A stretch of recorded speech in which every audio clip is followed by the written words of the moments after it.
Então, queridos, reforçando aqui, o texto que nós vamos ler então está em Jeremias, capítulo de número 14, tá? Você já pode ir encontrando aí. Esse texto então que nós vamos ler, ele está muito relacionado com um culto que nós tivemos aqui ontem na igreja, onde o Senhor deixou para a gente uma palavra muito boa aqui, para a gente poder meditar, para a gente exercitar ela durante toda essa semana, né? Então, o texto que eu vou ler com os irmãos é Jeremias, capítulo de número 14, tá? Tá chegando mais gente aí, Valdilene. A paz do Senhor, querida, bom dia, Deus abençoe sua vida também. Então, nós vamos fazer essa leitura do texto de Jeremias, capítulo 14, a partir do versículo 8, e vamos ler também o versículo de número 9. Como eu estava dizendo aqui, ele tem muito a ver com o que o Senhor ministrou nos nossos corações ontem, aqui no culto da Igreja Metodista Pedra Viva em Senhora de Oliveira. Foi uma grande bênção que Deus deu para a gente aqui. Hoje eu vou iniciar numa outra nuance, num outro contexto, porém os irmãos vão perceber, quem esteve no culto ontem vai perceber que está bem perto daquilo que o Senhor ministrou aos nossos corações ontem, né? Então, Jeremias, capítulo 14, nós vamos ler o versículo de número 8 e 9. Vamos ler juntos? Diz assim então a palavra do Senhor: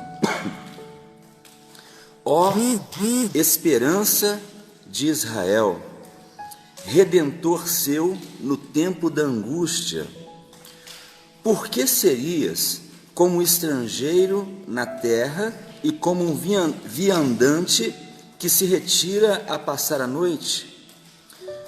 Por que serias como um homem cansado, como um valoroso que não pode livrar? Tu estás cheio de nós, ó Senhor, ou melhor, tu estás no meio de nós, ó Senhor, e nós somos chamados pelo teu nome. Não nos desampares. Olha só que interessante, queridos. Quando eu li esse texto hoje, eu logo liguei ele com aquilo que o Senhor ministrou nos nossos corações ontem. Porém, o que eu quero falar hoje aqui vai ser muito rapidinho, nós não vamos demorar, porque eu sei que muitas pessoas têm seus compromissos. Hoje é segunda-feira, eu não quero de maneira nenhuma estar atrapalhando os compromissos de alguém, e nem quero que alguém perca o que Deus vai ministrar para nós aqui nessa manhã. Olha só que interessante, queridos. O ministério de Jeremias é um ministério que, de acordo com muitos teólogos triunfalistas, seria um ministério fracassado, porque ele foi enviado para falar a palavra de Deus. Você vê ali no capítulo 1 que ele foi chamado, né, por Deus, e Deus colocou a palavra de Deus na boca de Jeremias, ele mesmo sendo jovem, Deus colocou então a palavra de Deus na boca de Jeremias e enviou Jeremias. Porém, no período em que Deus enviou Jeremias, foi um período em que o povo não estava inclinado a ouvir a palavra de Deus, o povo não estava inclinado a obedecer a Deus.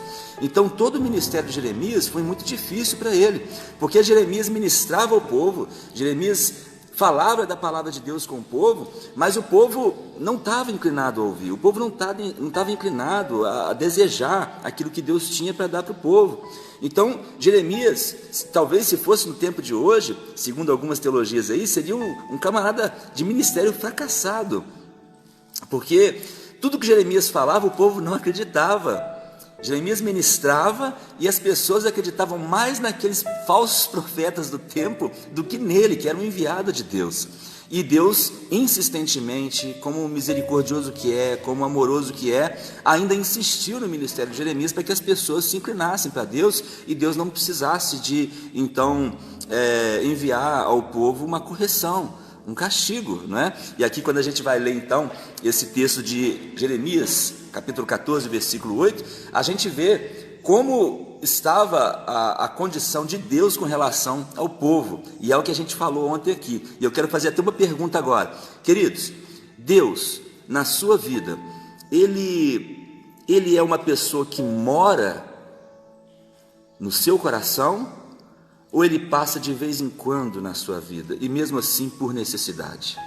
Essa foi uma pergunta que Deus fez para a gente aqui ontem na igreja, e eu achei muito interessante. Eu vou perguntar mais uma vez: Deus mora no seu coração, ou Ele passa por você quando há muita necessidade?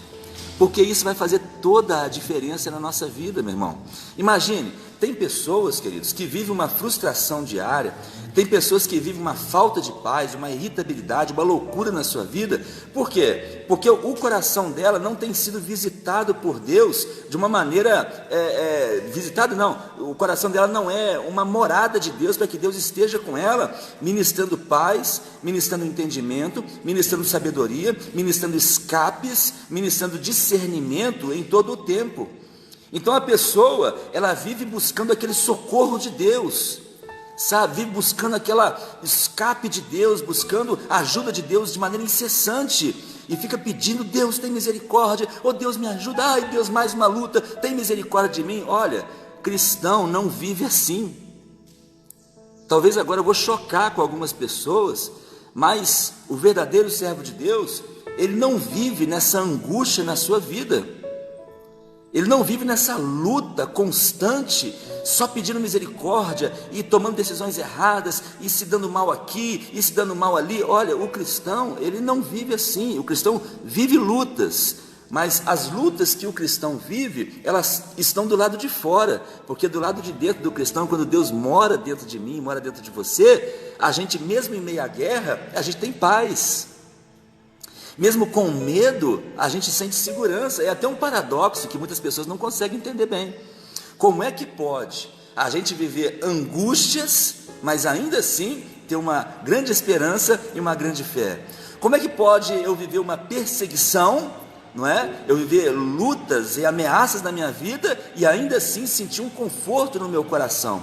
Como é que pode eu viver situações de medo e no mesmo tempo me sentir ousado, corajoso, não é? Então isso para algumas pessoas é uma dificuldade de entender, mas este é o verdadeiro cristão, este é o verdadeiro servo de Deus. O servo de Deus, queridos, ele vai passar por medos, vai passar por angústias, vai passar por perseguições. O próprio Senhor Jesus disse o quê? No mundo tereis aflições. Mas no mesmo texto ele também diz: mas tem de bom ânimo, eu venci o mundo. Ou seja, o mundo não pode ir contra mim, e se você estiver comigo, eu vou te guardar do que você deve ser guardado, não é? Então, queridos, o povo de Israel, no período de Jeremias, então, estava vivendo momentos de angústia. Mais adiante aqui você vai ver que viria até uma seca naquela terra. Era um período difícil, mas o povo estava vivendo aquele período difícil, era por estar afastado de Deus, era por estar fazendo coisas que não convinha àquele que se diz servo de Deus. Então o povo de Deus estava vivendo aquela angústia, aquela luta, aquele medo, aquelas ameaças, mas era porque o modo de vida deles não estava de acordo com a vontade do Senhor. Então por isso ficaram nessa situação. Olha, o Marcelo fala: entrego meus problemas nas mãos do Senhor e Ele sabe como resolver. Se Ele decidir que venha o bem, eu agradeço. Se vier o mal, também agradeço. Glória a Deus, Marcelo. Então você é guerreiro, você não é Nutella não, você é raiz. É assim que nós precisamos de ser. Agora veja que interessante, irmãos. Olha como Deus, como estava sendo o caráter de Deus na vida do povo hebreu naquele tempo, e talvez você vai se identificar. Olha só o que vai dizer aqui, diz assim: ó esperança de Israel, redentor no seu tempo da angústia. Então está falando de quem é Deus. Deus é o redentor. A palavra redentor quer dizer o resgatador, o remidor, aquele que resgata, né? Já viu quando tem aquele sequestro, o bandido pega uma vítima e coloca a vítima no cativeiro, de repente a polícia vai lá, estoura e tira a vítima de lá, acaba com o perigo, livra ela. Então o redentor é esse, é o que traz livramento. Então aqui no texto que nós estamos lendo está dizendo que Deus, Ele é a esperança de Israel, o redentor no seu tempo da angústia. Que coisa bonita, Deus é isso mesmo, tá? Você que está ouvindo aqui essa live nossa, talvez agora junto conosco, ou talvez mais tarde você vai ver, olha, o Senhor, Ele é o nosso redentor, Ele é o nosso resgatador, Ele que nos traz livramento, confia nele. E agora veja que interessante, porém, mesmo sendo o redentor, mesmo sendo o resgatador, mesmo sendo aquele que traz livramento para o povo de Israel, olha como estava o caráter de Deus com relação a Israel. Diz assim: por que serias como um estrangeiro na terra e como o viandante que se retira a passar a noite? Olha só, queridos, como estava a condição de Deus com o povo de Israel. Não era de alguém que morava com o povo de Israel, não era de alguém que habitava no meio deles, mas era de alguém que estava só de passagem. Por que serias, diz aqui o texto, como estrangeiro na terra? Imagine, querido e querida, você tem aí o seu bairro, a sua cidade, a sua rua. Quando passa alguém que você não conhece, você logo identifica, essa pessoa não é daqui, né? E quando aquela pessoa passa ali na sua rua, passa ali no seu bairro ali, ela passa e vai embora, e foi somente alguém que passou. Não é alguém que está relacionado ao modo de vida daquele local, não é alguém que está relacionado com as situações, com as adversidades que acontecem naquele local, não é alguém que tem relacionamento com alguém daquele local. Imagine Deus na minha e na sua vida ser alguém que está só passando, ser um forasteiro, alguém que não tem nada a ver com os negócios que estão acontecendo ali. Você, quando anda de ônibus, eu não sei se você anda de ônibus, mesmo se for de carro, mas você que está viajando aí na estrada, ou então, e quando você tem que passar por uma cidade, e você passa por uma cidade, você vê tantas pessoas, vê os meninos, vê os jovens, vê os velhos, vê as casas, vê as ruas, vê os carros, as lojas, e você passa por aquilo ali, mas você não tem nada com aquilo. Ali tem histórias, ali tem situações, ali tem alegrias, tristezas também, mas você só passa por ali, não tem nada com aquilo. Deus não pode ser esse viajante na minha vida e na sua vida, meu irmão. Deus não pode passar pela minha vida e pela sua sem que Ele seja alguém que esteja envolvido comigo, envolvido contigo. Imagina se Deus for como um forasteiro na minha vida e na sua, Ele somente passa por nós, sem ter nada a ver com a nossa vida. Não podemos aceitar uma condição assim. Então você que está me ouvindo agora, se você tem a percepção de que a sua vida tem sido algo assim, algo que você sente como se Deus não estivesse envolvido na sua história, como se Deus não estivesse envolvido com as coisas do Senhor na sua vida, tem alguma coisa acontecendo de errado. Você pode começar a se questionar. Você pode começar agora, meu irmão e minha irmã, a olhar para dentro de si mesmo e ver o que está impedindo de fazer com que Deus tenha morada na sua vida e não seja somente um forasteiro que passa, não é? E diz mais ainda nesse mesmo versículo 8, diz assim, ou como viandante. O viandante para nós seria como viajante para nós hoje. Porém, naquele período, as viagens, na sua grande maioria, eram viagens a pé. Então, era o viandante, era aquele que estava de passagem andando por ali, ou como, o viandante que se retira a passar a noite. Imagina, meu irmão e minha irmã, esse viandante, esse viajante que vai passar a noite numa determinada cidade, aquela cidade para ele é somente um local de pouso, Ele vai ter uma pousada ali, mas ele não tem uma história com aquele local, ainda que ele passe a noite. Agora você vê, na palavra de Deus, a palavra noite está relacionada com um período difícil, não é? Porque você vê que a palavra de Deus mesmo diz, que o choro dura uma noite, mas a alegria vem pela manhã, E você vê que muitas situações na palavra de Deus, a gente vê que a palavra noite está relacionada com um período difícil da nossa vida, porque noite está relacionada com falta de luz, noite está relacionada com escuridão. Então, por causa disso, a Bíblia relaciona a palavra noite com momentos difíceis da nossa vida. Agora veja que interessante, imagine no momento de noite da sua vida, no momento de escuridade na sua vida, no momento de adversidade, de angústia, você saber que Deus está ali contigo, porém Ele está somente pousando, ou seja, aguardando passar para ir embora.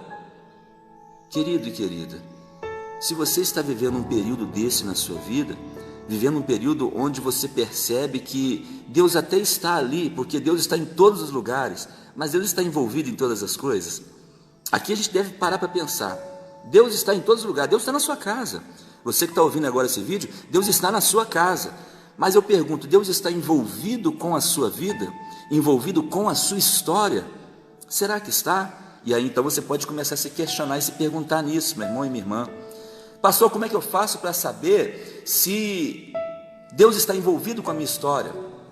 Se Deus está comigo nesse momento de angústia? Meu irmão e minha irmã, tem muitas formas de se saber, mas uma coisa eu posso tentar abrir para a gente poder meditar um pouco aqui. A pergunta que eu quero fazer é a seguinte: a sua vida está de acordo com a palavra de Deus? Porque Amós 3,3 diz assim, veja que interessante: andarão dois juntos, se não houver acordo entre eles? Então imagina, você tem um negócio com alguém, você é sócio de alguém em alguma coisa. Se essa pessoa começar a tomar decisões erradas dentro da sua sociedade, você não vai permanecer envolvido com essa pessoa, você vai acabar se separando, não é? Se você estiver caminhando com uma pessoa numa direção para concluir certas tarefas, se essa pessoa desistir da sua tarefa e quiser fazer outras coisas, você vai com ela assim mesmo? Não, você tem os seus objetivos. Então eu pergunto, a sua vida está de acordo com a vontade de Deus, pela palavra de Deus? E talvez alguém me diga assim: pastor, é claro que a minha vida está de acordo com a palavra de Deus, porque eu não mato ninguém, eu não roubo, se eu não puder ajudar também eu não atrapalho ninguém. Meu irmão, a palavra de Deus vai muito além dessas coisas. A palavra de Deus vai muito além do que a gente pensa que é justiça. Por isso é importante a gente conhecer a palavra de Deus, para saber o que Deus considera justiça, porque a minha justiça está muito aquém da justiça de Deus. E se eu fizer com que o que eu penso que é justo, o que eu penso que é certo, me justificar, eu vou me frustrar no dia de me encontrar com o Senhor, porque o Senhor não aceita a minha justiça para que eu me justifique. O que o Senhor aceita como justificação diante dele é somente a pessoa sublime de Jesus Cristo em minha, em sua vida, nos lavando a partir da palavra de Deus, pelo Espírito Santo que nos foi dado.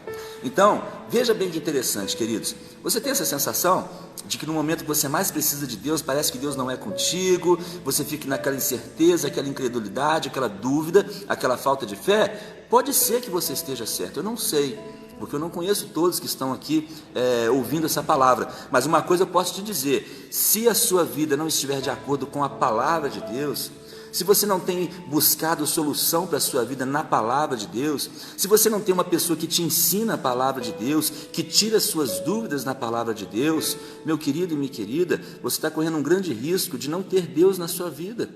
E o pior, pensar que tem. Quantas pessoas às vezes olham ao seu redor e vê que tem tudo que necessita, né? Às vezes a pessoa olha ao seu redor e vê que tem dinheiro, tem um carro, uma boa casa, tem casamento, todo mundo com saúde na sua vida, e a pessoa pensa que por causa de estar cercado de coisas boas, cercado de vitórias, cercado de conquistas, cercado de riquezas, a pessoa pensa que Deus é com ele. Essa pessoa está muito enganada.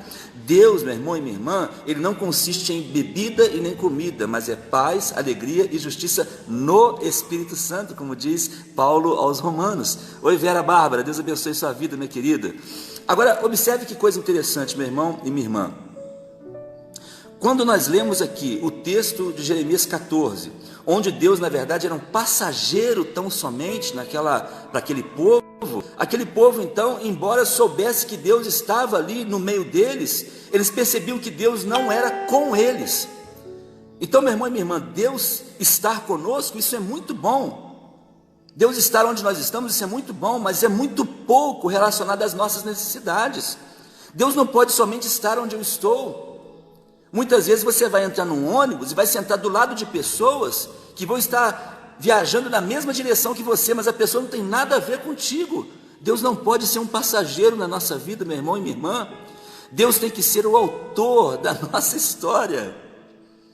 As pessoas querem pegar Deus, encaixar Deus na sua história. Não vai funcionar. Nós temos que saber qual é a história de Deus para nós. Aqui, muitas pessoas então se frustram.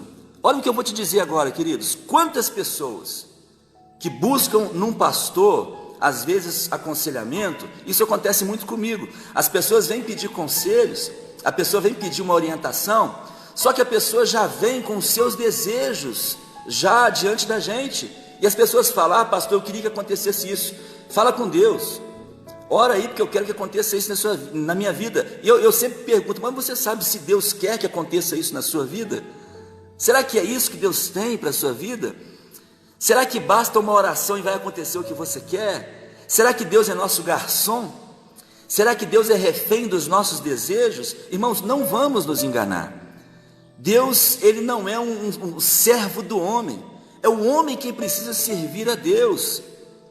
Nós estamos muito enganados, nós precisamos mudar essa mentalidade, nós precisamos começar a conhecer a palavra de Deus para saber o que Deus pensa a nosso respeito, e não nós desenhar um Deus para nós. porque Deus não vai ser aquilo que o meu coração deseja que Ele seja. Deus não é corrupto a ponto de eu oferecer alguma coisa para Ele, Ele vai mudar de ideia. Deus não nega a sua palavra, Ele não volta atrás naquilo que Ele disse, não é? E continuando aqui, veja o versículo 9, então concluindo esse versículo 8, meu irmão e minha irmã, Deus não pode ser um passageiro na nossa história, Deus tem que ser o autor da nossa história. Não é Deus que entra numa história que eu desejo, não é Deus que vem como aquele realizador de desejos da minha alma. Desculpe. Deus não é o gênio da lâmpada. Eu assisti Aladim lá em casa com a minha família e eu gostei muito daquele filme. Se você puder, assista Aladim, muito legal. Mas veja, quando aquele gênio aparece, ele realizava desejos que as pessoas tinham. Deus não é gênio. Um gênio, embora na literatura, no folclore aí, nas ilustrações antigas aí, embora o gênio pareça um ser cheio de poder para realizar desejos, não deixa que essa figura entre no seu coração, fazendo você pensar que Deus é isso. Deus não é gênio da lâmpada. Deus não é alguém que você pega a Bíblia e começa a esfregar, e Deus vai aparecer e falar: o que você quer, meu filho? Não. Nós é que precisamos, irmãos, nós é que precisamos saber qual é a vontade de Deus para a nossa vida. Veja o que diz Romanos 12, 2, quando diz assim: e não vos conformeis com este mundo, mas transformai-vos. Olha só, quer dizer que o meu modo de ser está inadequado para Deus, que eu preciso me transformar. Mas transformai-vos pela renovação do vosso entendimento, ou seja, o meu entendimento com relação às coisas, a mim mesmo, a Deus e as pessoas que me cercam, ele precisa ser transformado, porque ele está corrompido, ele está estragado. O nosso modo de pensar, nossa mentalidade não é boa, irmãos. Por isso Deus deixou a palavra de Deus como orientação para nós. Então diz lá Romanos 12, 2: e não vos conformeis com este mundo, mas transformai-vos pela renovação do vosso entendimento. Agora veja, para que saibais ou experimenteis qual seja a boa, perfeita e agradável vontade de Deus. Mas tem gente querendo que Deus seja transformado. Tem gente querendo que Deus entenda o que eu tenho como vontade, que Ele realize a minha vontade, meu irmão. Esse Deus, Ele até existe, mas Ele tem o D minúsculo. Esse Deus não é o Deus Todo-Poderoso, que criou os céus e a terra, que nos criou e vai voltar para tomar conta das coisas, e nós teremos que dar conta da nossa vida a Ele. Não é esse Deus, esse realizador de desejos, esse gênio da lâmpada, ou gênio da Bíblia. Esse não é o nosso Deus. Por isso muitas pessoas estão vivendo uma vida sem Deus e pensa que tem Deus. Por isso Deus está sendo um forasteiro, um hóspede somente em algumas casas. Deus não pode ser o nosso hóspede. Deus tem que ser o dono da nossa casa. Deus tem que ser o dono da nossa vida. Deus tem que ser o autor da nossa história. Nós temos que ser, na verdade, um livro em branco, para que o Senhor escreva a história dele na nossa vida. E olha que interessante, irmãos, a história de Deus para o mundo é algo maravilhoso que não tem como alguém melhorar. Não tem como alguém melhorar a história que Deus tem para o ser humano. Então, quando eu ou você temos uma boa ideia, quando eu e você temos algumas vontades, a nossa tendência é estragar a história de Deus na nossa vida, não é melhorar. Não tem como a gente melhorar a história de Deus na nossa vida, a gente só vai estragar tudo. Por isso sempre nós vamos encontrar texto na palavra de Deus: confia no Senhor, deleita-te no Senhor, descansa no Senhor. Ou seja, para de se debater, para de ter grandes ideias, cuidado com as suas vontades, cuidado com os seus desejos, cuidado com os seus sentimentos, porque a tendência deles é empurrar a gente para o buraco, não é? Então, muitas pessoas estão vivendo frustração na sua vida. Por quê? Porque a sua vida é a sua vida mesmo. Ela não está vivendo uma história com Deus, ela não está vivendo uma vida com Deus. Não é Deus que está escrevendo a história dela. Deus está sendo somente alguém que está pousando na cidade dela, ou um passageiro na rua dela, ou alguém que está junto com ela naquele ônibus, mas não tem nada a ver com a vida dela. Não é para ser assim. Deus não quer, meu irmão e minha irmã, Deus não quer ser alguém que somente está em todo lugar, inclusive onde você está. Deus quer ser o autor da nossa história. Deus quer ser não é aquele que está na minha casa. Algumas pessoas se contentam em Deus estar na sua casa. Não, Deus está na minha vida, Deus está no meu casamento, Deus está na minha casa, Deus está no meu coração, Deus está, é muito pouco. Deus tem que ser o dono. Deus é o dono da minha vida, Deus é o dono da minha casa, Deus é o dono do meu casamento, Deus é o dono de tudo. Vamos entregar nossa história ao Senhor, você vai ver o que Deus pode fazer com uma história estragada. Deus pega uma história estragada, como a minha e a sua muitas vezes, e Deus faz de uma história de maldição se transformar em bênção. E veja que interessante aqui, vamos passar para o versículo 9, porque eu preciso terminar aqui esse vídeo, senão vai se alongando muito, e a gente nem percebe. Como é gostoso a palavra de Deus, né, queridos? Então, veja aqui que interessante, agora nós vamos ver o texto do versículo 9, então aqui de Jeremias 14 mesmo, diz assim a palavra de Deus, veja. Por que serias como um homem cansado, como valoroso que não pode livrar? Aqui é interessante que o povo...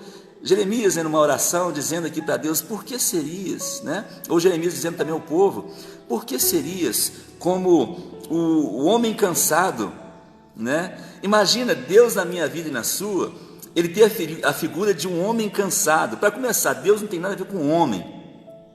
Deus não é homem para que minta, Deus não é homem para que se arrependa, Deus não tem nada em semelhança no sentido de com o homem da maneira que o homem está hoje. Não, Deus é Deus, o homem é homem. Agora veja que interessante, quando diz, por que serias como homem? Se fosse somente como um homem, já não seria bom. Imagina Deus ser um homem da nossa vida. Tem pessoas que têm outras pessoas, outros homens ou mulheres como seu Deus. Isso não é bom, porque o único que pode verdadeiramente transformar a nossa vida em algo significativo é Deus.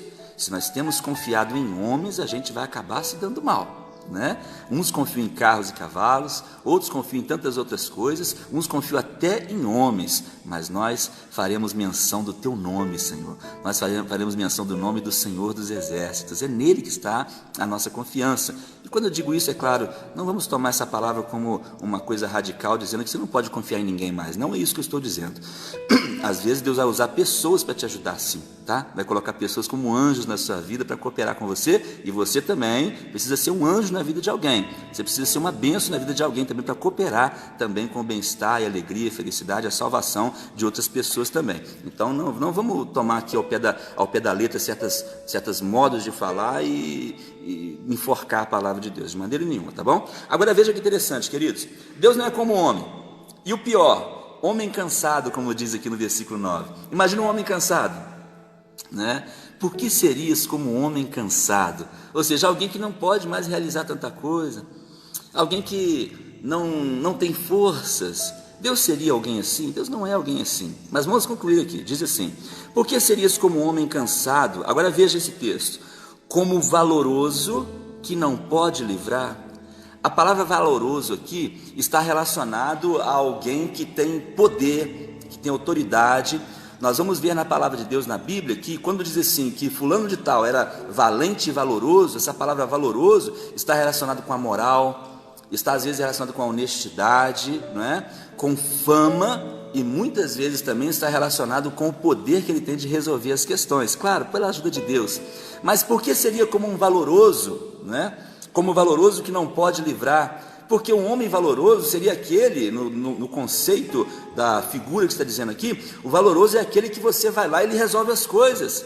Você leva uma situação para ele, ele vai lá e te ajuda, e te dá um discernimento naquilo. Então o valoroso é esse, que tem força, que é ativo, alguém que tem iniciativa, alguém que tem aquela essência de liderança. Esse então é o valoroso, diante do Senhor aqui para nós é o valoroso. Agora veja, por que seria como um homem cansado e o valoroso que não pode livrar? Todos nós sabemos, irmãos, que Deus não se cansa. Todos nós sabemos, irmãos, que não há valoroso ou poderoso como Deus, mas diz aqui no sentido que é o que não pode livrar. Imagine então Deus sendo um hóspede numa localidade, Deus sendo uma pessoa que está só de passagem, não é? Porém está cansado. Porém ele é valoroso verdadeiramente, mas ele não pode livrar, não é? E diz aqui, mas tu estás no meio de nós, ó Senhor, e nós somos chamados pelo teu nome, não nos desampares. Ou seja, é como uma oração que diz, Senhor, não seja como se fosse um homem cansado, Não seja como se fosse um valoroso, mas que não pode livrar. O Senhor está no meio de nós, não nos desampare. Veja que interessante isso, queridos. Quantas pessoas, diante das suas adversidades, Deus na vida dela tem sido como um homem cansado. Deus na vida dela tem sido como um valoroso que não pode livrar. Tem até poder, mas não faz.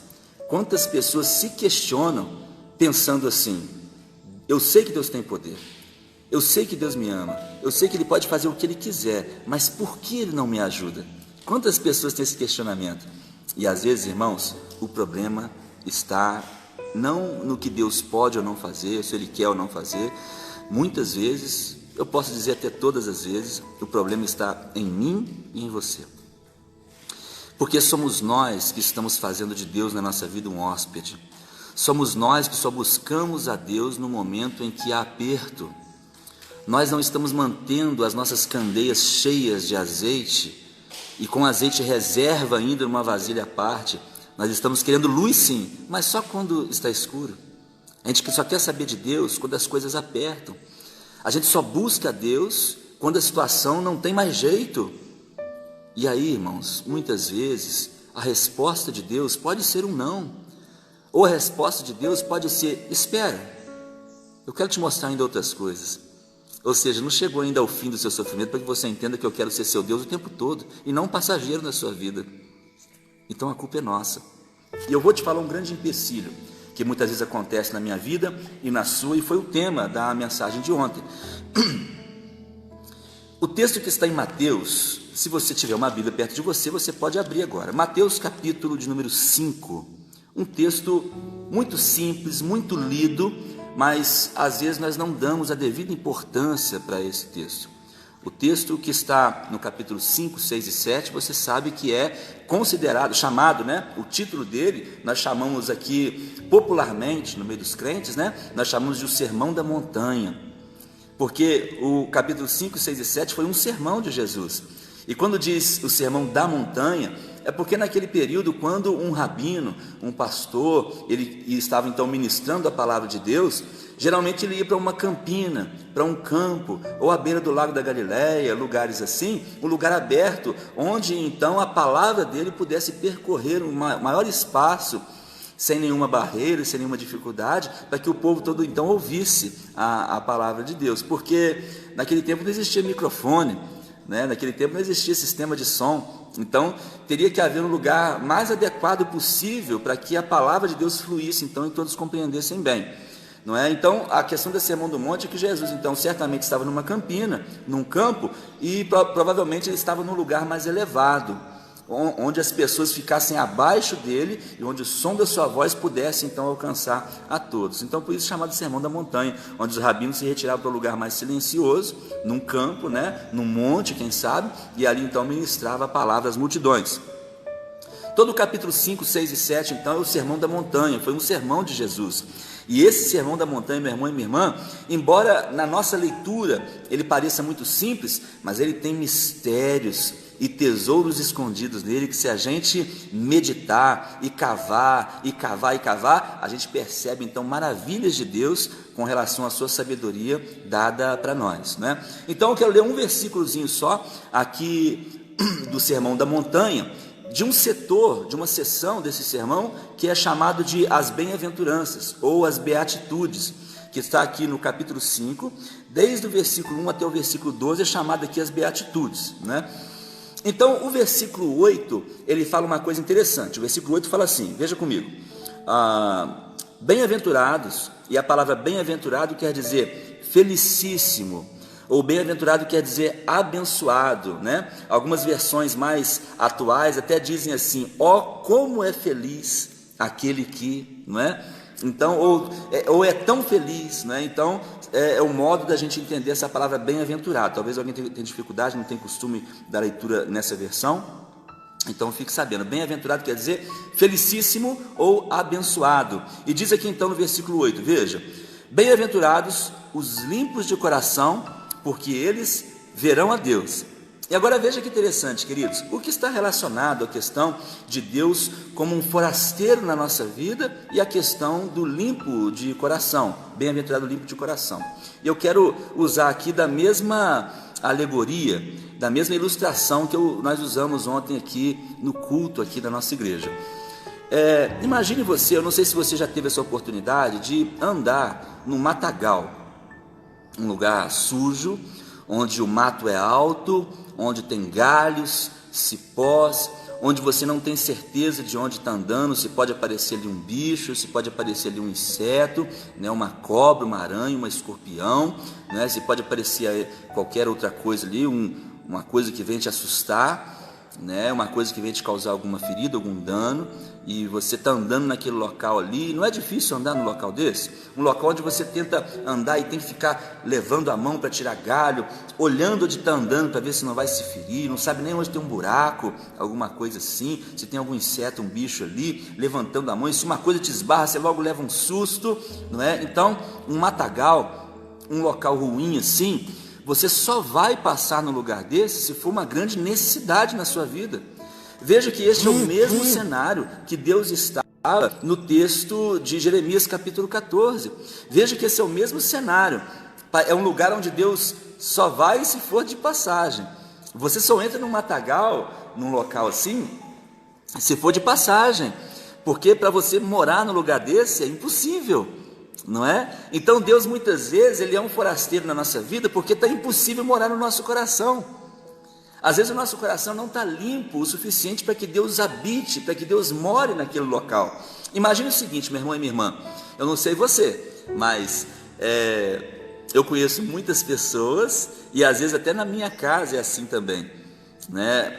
Você sabe que uma casa que tem muita gente, como é na minha casa, tem muitos filhos, né? E geralmente a casa não fica muito organizadinha, não sei a sua, né? Dependendo da mamãe aí, da mulher da casa, de repente ela é firme com questão à organização e limpeza, então o povo fica ali, se mantendo ali na organização. Mas geralmente as casas de família tem lá suas baguncinhas, tem lá suas desorganizações, né? Então quando alguém fala assim, eu vou na sua casa, amanhã tal hora eu vou na sua casa. Então geralmente a gente chama as crianças mais cedo, né? Já arruma um cafezinho, se tiver que comprar uma merenda, já compra a merenda ali, porque fulano de tal vai vir aqui, e tira a toalha da mesa, coloca uma mais limpinha, e ajeita as coisas, às vezes até um copo, uma xícara, que você geralmente nem usa, que você bebe naqueles copos de extrato de tomate. Lá em casa é assim, a gente bebe no copo de extrato de tomate, né? Mas de repente aquele vasilhame que você nem usa, um copo mais bonito, uma xícara mais legal. Então naquele dia que a pessoa vai na sua casa, você tira, dá uma lavadinha limpa e coloca na mesa para a pessoa se servir. Então a gente quer sempre agradar quem vai visitar a gente quer sempre agradar a pessoa que mora com a gente ali, né? A pessoa que vai na nossa casa. Então Deus, irmãos, ele não é muito diferente disso, nesse sentido figurado que eu quero trazer para os irmãos aqui. Deus não é diferente disso. Deus ele não quer somente vir à nossa casa e encontrar ela limpa quando ele vai vir, né? Deus não pode ser alguém, Deus, hoje eu vou buscar Deus, então hoje eu não posso pecar. Como assim? Né? Não, hoje eu vou na igreja, então hoje eu não vou fazer isso, hoje eu não vou fazer aquilo. Como assim, meu irmão? Nós temos que andar em santidade, nós temos que andar nos purificando, porque Deus não quer vir na nossa casa, Ele quer morar no nosso coração. Então tem que ficar limpo o tempo todo. A gente tem que agir com sinceridade com as coisas de Deus, a gente tem que ser sincero com Deus. Sabe por quê? Para Deus, meu irmão e minha irmã, a nossa alma é transparente, o nosso coração é transparente para Deus. Ele vê tudo, Ele vê o que sentimos, o que pensamos, Ele vê o que desejamos, sem que a palavra venha à nossa boca, Ele conhece ela, não é? O Senhor conhece o nosso assentar, o nosso levantar, o Senhor sabe as intenções do nosso coração, o Senhor sabe o que a gente pensa das pessoas ao nosso redor, o Senhor sabe por onde percorre os nossos olhos, o Senhor sabe de tudo isso, meu irmão. Sabe, então nós precisamos buscar ser mais sinceros com Deus, porque não tem como não ser sincero com Deus. A palavra sincero está relacionada a sem cera, ou sem verniz, ou sem maquiagem. Não precisa a gente parecer melhor para Deus, porque nós somos o que somos e Deus sabe. Nós precisamos de mudar o nosso interior, porque é do nosso interior que saem as coisas impuras que nos contaminam. Aqui mesmo em Mateus, capítulo 15, versículo 19, fala isso, que é do coração que saem os adultérios, que saem as mortes, fornicação, é do coração que saem essas coisas, é isso que tem nos contaminado. Tem gente passando álcool gel na mão toda hora, tem gente que quando vai entrar em casa limpa o calçado com todo zelo para não contaminar a sua casa, tem gente andando de máscara em todo lugar. E eu não estou falando que você não pode fazer isso. Tem gente tomando todo o cuidado por causa do coronavírus, mas o seu coração é que contamina a sua alma. Veja, meu irmão e minha irmã, se uma pessoa morrer de coronavírus, pode ser que ela morra de coronavírus e ainda vai morar no céu, não é? Então o coronavírus foi um auxílio para levar ela para estar com o Senhor, né? Não estou falando que alguém está desejando a morte também, mas veja que interessante, tem pessoas protegendo tanto a sua vida com medo de pegar coronavírus, mas não está guardando a sua vida do dia que nós vamos nos encontrar com o Senhor. Nós vamos estar de cara com Ele, meu irmão. Nós vamos ser confrontados pelo juízo de Deus, e as pessoas não estão se guardando da pior das condenações, da pior das coisas que pode acontecer na sua vida. A pior coisa que pode acontecer na nossa vida não é morrer de coronavírus. A pior coisa que vai acontecer na nossa vida é a gente morrer, seja lá do que for, e mais cedo ou mais tarde a gente vai morrer e não poder ter a nossa entrada no céu, ser condenado, passar a eternidade no inferno. Não, meu irmão, não é para isso que o Senhor te chamou, não é isso que o Senhor quer para a nossa vida. E quando nós vamos ler aqui os limpos de coração, tem gente que o coração dele está igual um matagal. Como é que Deus entra nesse trem? Tem gente que o coração dele está cheio de inimizades, tem pessoas que o coração dele está cheio de adultérios, cheio de cobiças, cheio de avareza, cheios de desejos ilícitos, que Deus não concorda com isso. Tem pessoas que o coração dele está cheio de pessoas que não conversam com ele, e alguém fala: pastor, no meu coração não tem morte. Mas você sabia que quando você não quer contato com alguém, não quer conversa com alguém, você está assassinando essa pessoa no seu coração? O João, na sua epístola, diz que aquele que aborrece a seu irmão é homicida. Imagine, meu irmão, você nunca matou ninguém, mas no dia do juízo você vai ser tratado como assassino, porque você não quis conversar com alguém, não quis perdoar alguém. Isso é muito perigoso, isso é pior do que o coronavírus, isso é pior do que qualquer enfermidade que possa vir contra a minha vida e a sua vida. Então nós precisamos começar, irmãos, a estar atentos nessas coisas, sabe? A gente precisa meditar um pouco mais na palavra de Deus.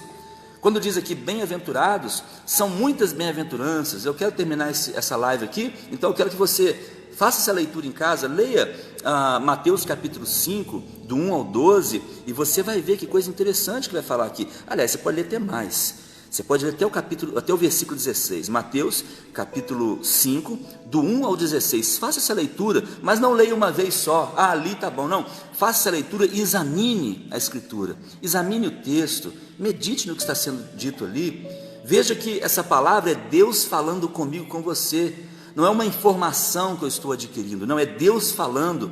Então leia com atenção a palavra de Deus, você vai ver que Deus vai começar a trabalhar na sua vida. Então, voltando aqui ao contexto para terminar, queridos, a sua vida está sendo algo que Deus somente está como um forasteiro, como alguém que está somente passando a noite e amanhã já vai embora?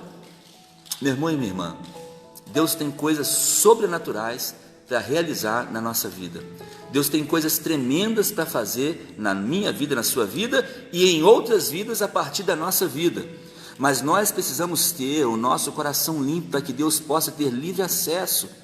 Deus não tem comunhão com coisas erradas, irmãos. Deus não coaduna com pecado. Não vamos nos enganar. Não vamos zombar de Deus. Deus não se deixa escarnecer. Vamos entender, irmãos, que Deus só estará habitando em mim se a minha vida estiver de acordo com a vontade de Deus. Quando Amós 3,3 diz: andarão dois juntos se não houver acordo entre eles, o acordo tem que ser nós concordando com a palavra de Deus.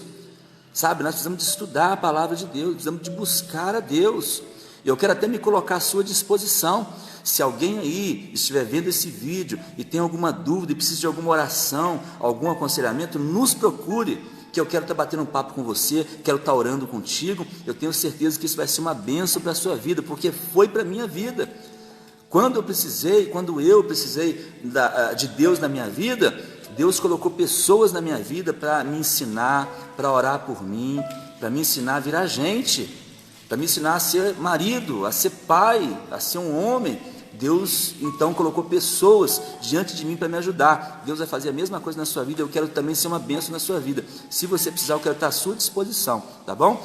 Agora o número de WhatsApp nosso fica relacionado com o Facebook. Se você estiver vendo esse vídeo e quiser mandar uma mensagem, tirar alguma dúvida, é só você ir lá no botão WhatsApp lá, da página da igreja aqui, que o meu número de WhatsApp vai estar lá, eu quero conversar com você, tá bom? Tirar dúvida, eu creio que vai ser uma grande bênção para todos nós. Então, queridos, vamos limpar o coração.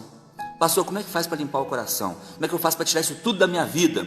Todo empecilho e barreira que atrapalha Deus habitar em mim, não somente passar em mim, o que eu tenho que fazer, pastor? Meu irmão e minha irmã, uma coisa interessante é que não há esforço nosso que possa nos transformar.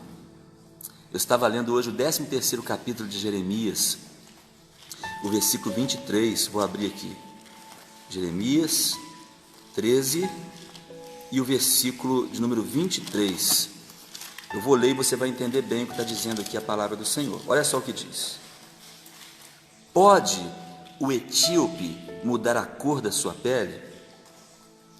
Ou o leopardo as suas manchas?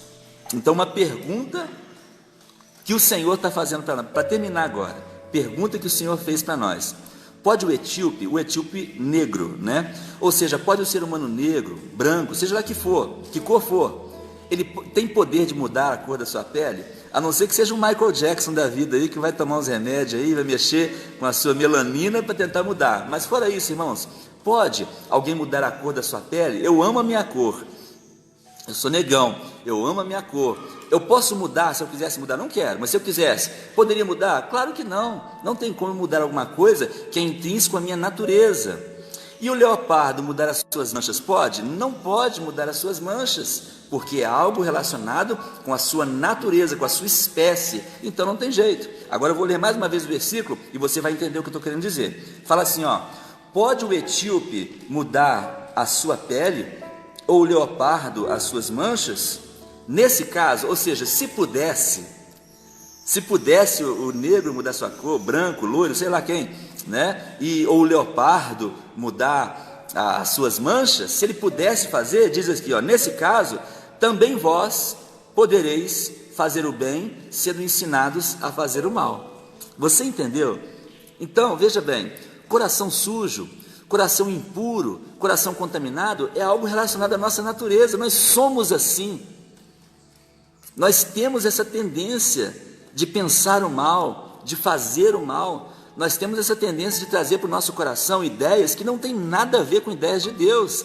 Isso é natural da gente. Então, se você vê alguém mal, se você vê uma pessoa que está fazendo coisas erradas, pensando, maquinando coisas que você sabe que está errado, não julgue ele não, porque nós somos a mesma coisa. Eu gosto muito do texto de Romanos capítulo 2, versículo 1, que diz assim: quem és tu, ó filho do homem, que julgas a quem quer que seja, visto que tu mesmo praticas as obras que condenas? Veja que interessante. Quem é você, meu irmão, e quem sou eu para julgar a quem quer que seja? Quando diz quem quer que seja, não isentou ninguém dessa lista. Nós não podemos julgar ninguém, meu irmão e minha irmã. Nós podemos até fazer observações para servir como exemplo para a nossa vida e fazer observações até para ajudar essa pessoa a sair daquela mentalidade, daquele erro. Mas muitas vezes vai acontecer de nós precisarmos de alguém para nos alertar, de alguém para nos ajudar com essa questão também, porque nós somos todos iguais. O pecado alcançou a todos, infelizmente. Todos pecaram, por isso todos estão destituídos da glória de Deus. Mas Deus enviou seu Filho ao mundo para que nós fôssemos então resgatados dessa natureza. E esse é o ponto agora. Então, pode um negro mudar sua cor, branco mudar sua cor? Pode um leopardo mudar as suas manchas? Não pode. Pois é, se pudesse, vocês também poderiam fazer o bem, serem ensinados a fazer o mal. Tendo essa natureza pecaminosa que nós temos, nós fazemos o mal mesmo. Então, o que Deus faz para nós então? Vamos ver o que está em Ezequiel. Você vai mais adiante, por favor. Depois de Jeremias, você vai encontrar Lamentações, e depois de Lamentações, Ezequiel. Eu quero ler o capítulo 36 com você para terminar agora.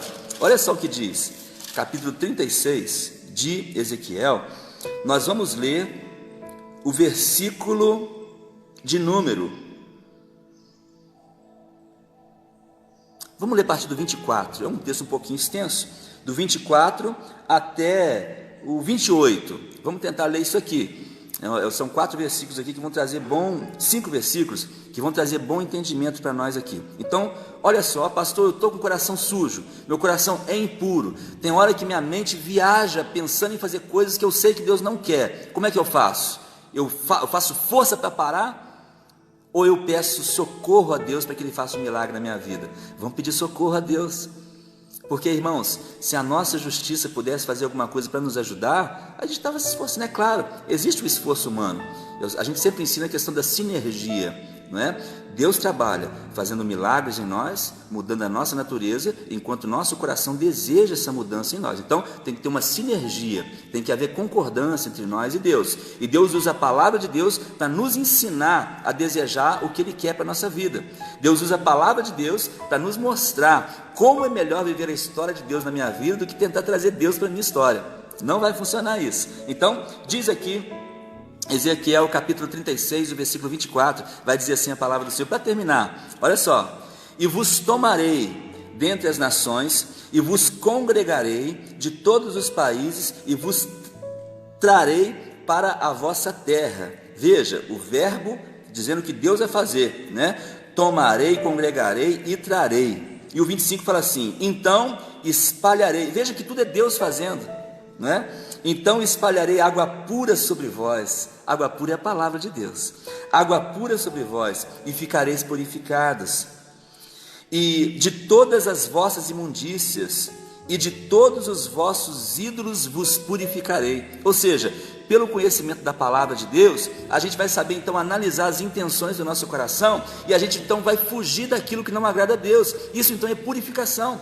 Não tem como alguém limpar e purificar o coração, senão pelo conhecimento da palavra de Deus. É isso que Deus está falando para nós aqui. E o versículo 26 diz assim, veja: e vos darei, observe, tudo é Ele que faz, tomarei, congregarei, espalharei, purificarei. E agora diz: e vos darei um coração novo, veja, e porei dentro de vós um espírito novo, e tirarei o coração de pedra da vossa carne, e vos darei um coração de carne, e porei dentro de vós o meu espírito, e farei que andeis nos meus estatutos, e guardeis os meus juízos, e os observeis.